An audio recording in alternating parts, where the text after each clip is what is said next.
everyone, it's Coach Lee with Action Coach Business Coaching. It's really a pleasure to be with you all today.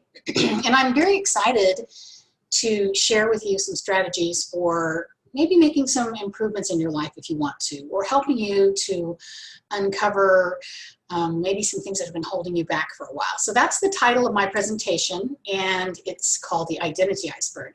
So before we get started, I want to ask you a question. Those of you who are joining us live and also afterwards, you can answer this question and even raise your hand. So you've heard the difference between the right brain and the left brain, right? And those of us that know what we are, I mean, we really do know. So left brain is words and math and logic and processes. And I don't want to put people in a box, but accountants typically are left-brained. And then we have the right brain people that are more creative, music, art, artsy, feeling, kind of big picture people. Some of you will say that you're a mixture of both, and there certainly are some of those. But if you know you're left-brained, raise your hand. And if you know you're right-brained, raise your hand. The thing about the brain is that we do have a favorite way of learning and a favorite way of absorbing new information. So today, with what I'm going to be sharing, we're going to take the left brain and the right brain, and we're going to crisscross over and create some neurons in your brain and hopefully learn something new. So if you're a little bit like, what is she talking about? That's because we're generating some new neurons. So let's go ahead and get started. So I'm sure that you all have seen an iceberg, right? You know what an iceberg is. And the thing about the iceberg is that only about 10% of it is what we see. What's 90% of the iceberg resides under the water line. And people are much the same. You know, what we see in people is about 10%. And what we see in people in 10% is their actions. You know, that's something that's easy to observe. We also can see their behaviors and oftentimes the results that they get, right? So we see actions, behaviors, and results. And you don't really have to know someone well at all to be able to observe those things. But what's most interesting is what's right below the surface. So right below the surface are our skills. And because it's so close to the surface, you know, if you're with someone for very much time, you can kind of see below the surface, you know, if the water's really clear, and you can learn about their skills. And you can learn and discern from their skills why they get the results they get, the behaviors that they get, and the actions that they take. And however, you may not know someone at their core, what their skills are. For example, you might not know that I play the harmonica. I don't, but that would be a skill that even if on a pretty regular basis, unless we got to know each other relatively well, you probably would never know that about me. So skills are kind of interesting because they really do drive behaviors, results, and actions. If you think about something you're skilled at, you're more likely you're going to do it. So let's just say, for an example, you consider yourself to be a pretty skilled cook. So you're going to invite people over, you're going to fix dinner, you're going to be really proud of what you serve them, and, you know, because you're skilled at cooking, you're going to have dinner parties, right? If you're not skilled at cooking, you're not even going to do it because the results and the actions that you get are not, don't even want to think about that, right? So if we don't have a certain kind of skill, we're not even going to attempt something like that. So let's say in business, for example, you don't think you're really skilled at accounting. So maybe you just decide not to have any worry or concern about your finances or understanding equity or any of the other financial related skills that a business owner might need to have. So because of that skill or lack of skill, you may not get the results you want, and you may not behave in the way you want, and certainly the actions that you get would not be what you're looking for. So our skills definitely have an impact on the results we get, the behaviors, and our actions, and I think that really does make a lot of sense. So what I'm going to ask you to do, so some of you who are live right now watching this, you have a handout. And if you don't have a handout, that's perfectly okay. Still go ahead and follow along with us on this exercise. So what I'd like for you to do is to just write down the 5 beliefs that you hold to be true about salespeople. And I'll give just a minute here. I'll watch the clock and let you write things down. Five beliefs that you hold to be true about salespeople.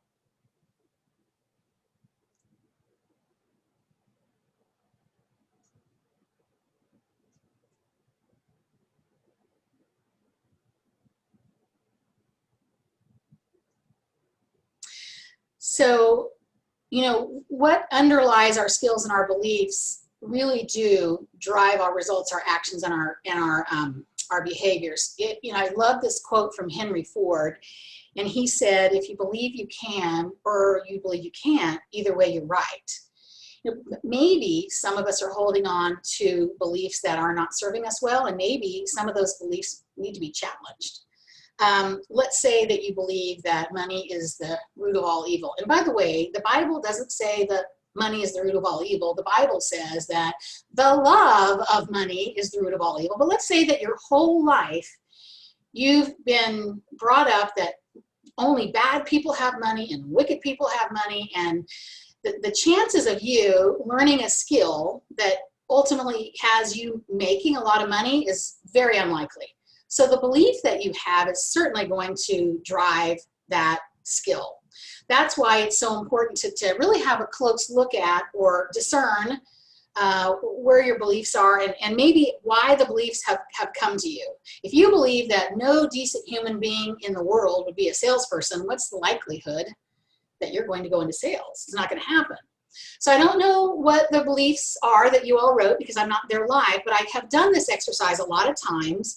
And I have my top ones here, the top ones that people say, and you're going to love this because some of the beliefs are going to reflect more positively on the beliefs of a salesperson, whereas others would be more negative. So some people answer a belief about salespeople to be that they're hardworking, or they're smart, or they're double-crossing, tire-kicking car salesman type people, or they're highly compensated, pushy, and annoying. But let's say that you really believe that the people that are in sales are only out for themselves, they don't care about you. The belief that you hold of that nature about salespeople is never going to drive you to be a successful salesperson. It's not going to happen. However, if you are born into an organization, let's say you're in a family business and it's a sales organization, and the people who get the most respect in the business are salespeople, and the people who get the most accolades are salespeople, and everybody knows that the highest earners in the company are salespeople. Your beliefs about salespeople are going to be completely different than someone who works for a company that says, okay, you've got to go out and got to be in sales if you're going to want to get a promotion because you got to live through all that stuff.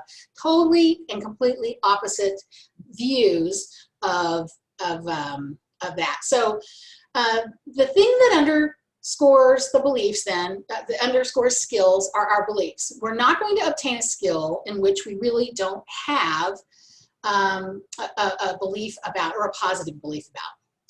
Under beliefs are values, and that's even deeper in the iceberg. You can see it on the slide. But think about how your values have an impact on your life. Imagine you've got a friend who highly values freedom. So I have a friend who's from another country. She's moved to the States. Actually, she's an action coach, and she came from a country war-torn. She literally lived in not a concentration camp, a refugee camp. And what do you think that her value of freedom is? She has a value of freedom I simply cannot understand. So a lot of the things, the beliefs and the skills that she gets are going to be undergirded by her value of freedom. She may lean towards things that give her more freedom in choices or opportunities or whatever. And now someone who values security or values protection because maybe they had an incident as a child, or their family had an incident and that value has been passed down to them, their values are going to be very different, even though they're values. And values aren't either right or wrong, you know, they just are. But what you value then ultimately influences your beliefs, and that is going to impact your skills and ultimately up the top of the iceberg to results, actions, and behaviors. But then what underlies values is really, really deep at the core. And I like to call this part the stuff between your ears and kind of at your heart. It's your identity. It's your true identity. So your identity is the thing that you say to yourself after the words I am or I am not. So think of I am not organized, or I am not on time, or I am a good speaker, or I am good at accounting, or I'm terrible at marketing. Whatever you say after the words I am or I am not is really truly deep in your you know what this is, iceberg. So how does an identity get formed? We may be addressing or living up to an identity that we don't really even know where it came from. So an example is I have a friend, actually a client, who she's in her 40s now, and she has been very successful in business. Multiple owner of companies, great success, very profitable, happy person, but all her life, she's believed that she wasn't creative because her second grade teacher, she told her she couldn't draw.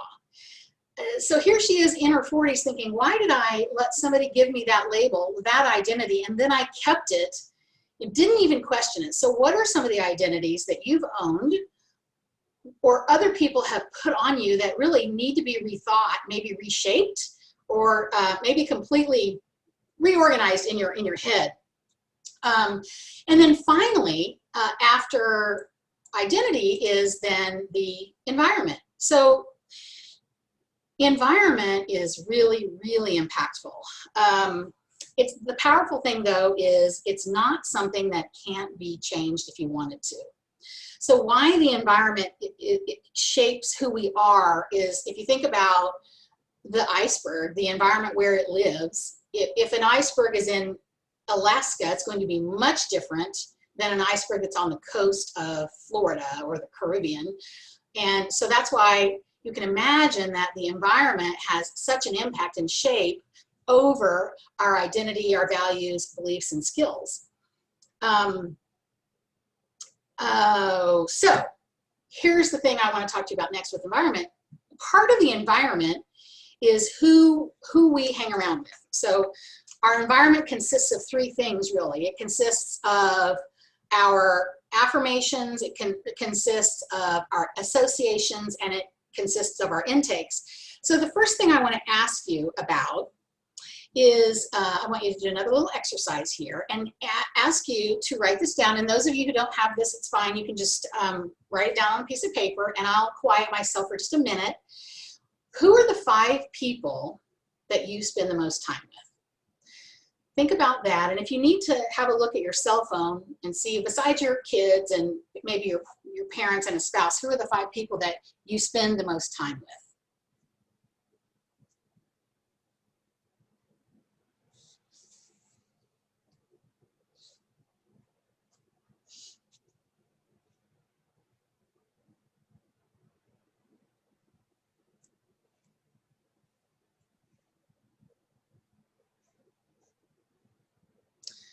So if you've given some thought and written down up to 5, is that the average that you want to be? Because as Jim Rohn says, that we are the average of the 5 people that we spend the most time with.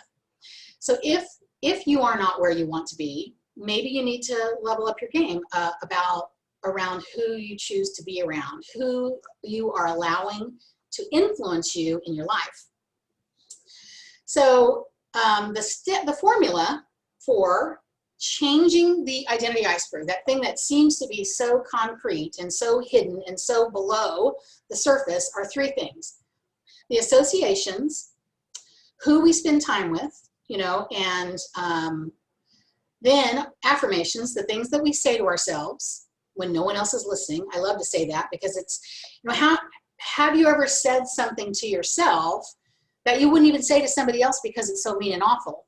And maybe that happens a lot. You know, that self-talk, that quiet talk, that, oh my gosh, I can't believe you did that talk. So we can change that through affirmations. And then finally, intakes. So have you ever felt like you maybe spend a little too much time on social media? And then pretty soon you're looking at this perfect vacation and this perfect spouse and this perfect blah, blah, blah, blah. I mean, people don't put their non-perfect on Facebook. So you can get a little bit depressed, right? Spending time with that association. You know, the other thing is the affirmations and the things that you say to yourself, listening, what kind of things are you, and the things you're intaking. What are you intaking into your life? Not even consciously. So that right now, here are things that I think we're intaking that may be even subconscious. It takes conscious effort to eliminate them, but television, especially now during politics and the election and COVID and all of the things that are out there that are, you know, so consuming, and they're so negative. You know, everything is geared to the negative because no one's interested in, oh my gosh, no accidents on Kellogg today, or oh my gosh, no incidences of COVID-19. Now, how fun would that be to have on the news or whatever? So the thing that we can do to change, to impact our iceberg through associations, through affirmations, and through intakes, you know, are the things that we say to ourselves. So like having IVVMs. That is, an IVVM is an idea, a verbalization, and a visualization, visualize it, and materialize. So affirmations are the words that we say to ourselves consciously and intentionally every day, up to, I don't know, 5 or 6 times a day. I know some people who really, really want to have a meaningful conscious change in their life. They will have a set of affirmations such as, I am attracting all of the right people in my life that need my help, that want my help, and that I can help. Now that is a beautiful affirmation. Instead of saying, oh gosh, all these people around here are just so paranoid of COVID, or whatever the words are that we say. So saying the affirmations, first of all, visualizing what you want, saying it out loud, verbalizing it, writing it down, and then waiting for it to materialize. I always go back to when I went to coaching. I went to coaches training. They had us go through this exercise, of course, and I wrote my 20 I ams, and I really thought they were stretch affirmations. Now, I'm serving 15 clients and helping 15 businesses overcome financial challenges and team challenges, whatever I wrote. And I thought, well, that'll be a 3-year thing or whatever. And a certain I am that I wrote about my own personal income. And I blew them all away in months. And I see it happening with my clients. So if you want to change the brain, remember what I said at the beginning, crisscross those neurons, that stuff that's in there is old. And it stays with us. I'm going to switch cameras now, and this could potentially be a really dangerous thing. So I'm going to change my camera, and I'm going to show you something. So here we are over here, and what I have in front of me is a glass bowl, and in it I have a glass. And I want to use this as an example because I'm such a visual person. I think that it's helpful to do this, but you know, we're bombarded. So, and I've got a Coke here. Actually, it's a Diet Coke Zero, but we're bombarded with hundreds and hundreds of thousands of messages, like social, you know, just living life, social media and radio and billboards and having the TV on and gossip and blah, blah, blah, you get the picture. And the default is towards the negative, and all that stuff it's in us all the time. And this is representing, this Coke is representing all the negative stuff, you know. You never hear about the cat that got found, or the person who, you know, didn't get into a wreck or any of that. It's just all you hear is the negative, negative, negative. And the default is the negative, right? The world just pours the negative at us all the time. If you're seeing this, I've got it about almost to the top now of Coke. It's probably gonna fill over. So the default is to the negative because these images are coming at us all the time, all the time, all the time. It feels like everything is negative, causing the world to just be muddy. I think you can probably see this. So as we replace the negativity with the good, we move our associations, we choose the right people to be around, we stay our affirmations, we visualize, we IVVM, we idealize, visualize, verbalize, and materialize consciously, then we can, just like a cleanse. So a diet cleanse, you know, you go on a diet and you stop eating the sugar, but if you're going to do a cleanse, you don't just stop doing the bad stuff, you replace it with something good. So this 3-step formula, association, affirmation, and changing our intake, is taking the muddy, black, yucky mud that we get that's poured at us over and over and over and over. And we're not just stopping pouring the negative in, we are literally replacing it with something better. And that's what we have to do in our life, consciously. And you know what? You can't just do it once and done. This is something that has to happen over and over and over again until the bad stuff is replaced. You know, and the negative stuff, it creeps up on us. It creeps up on us. You know, we don't wake up one day and go, oh my, look at that 6-pack. No, no, no. A 6-pack doesn't just arrive. It takes time. And we also don't wake up one day and suddenly we're organized. You know, it is a conscious effort to eliminate and replace. So now we have what I would call a clear glass of water and something you could even drink. But it took a lot of effort because look how cloudy the Coke was. So I hope you like that. I'm going to go back to my other camera and get you here on my face. I hope you like that. So I want to leave you with this. You have, every day is a new day. You get to be above the point. And so taking ownership, accountability, and responsibility for your thoughts and your words and your actions. What do you need to do in the area of a mental cleanse for your life? And I say a mental cleanse is removing the junk stuff out of your life, like the junk food. What powerful, spiritual, and intentional things do you need to do, and what actions will you take to do that? Because those are the things that have the greatest impact on the identity iceberg. I'm so glad that you guys are all here today. I know that now you know the concept of the iceberg, and you may want to do some more research on it. And you're certainly welcome to give me a call at Action Coach, 316-440-9559, and we can dive into it a little deeper. But, you know, the identity iceberg, you know, at your core, you can decide to be happy and productive. You can be a great employer, a great owner, a great husband, a great wife, child, whatever. You know, get your values in line with your beliefs, and that can really begin to make a difference. So, and that, you know, getting your beliefs to work for you and not against you. So get to be the person that you want to be and the person I know you can be. I hope you've enjoyed it today, and I've had a great time sharing my understanding of the identity iceberg. I find it to be extremely helpful in life and in business. And I just want to tell you thank you. And I appreciate you taking time to listen. And I'm Coach Lee with Action Coach Business Coaching. And I would love to have a conversation with you anytime that you would like to have a conversation. Have a great day.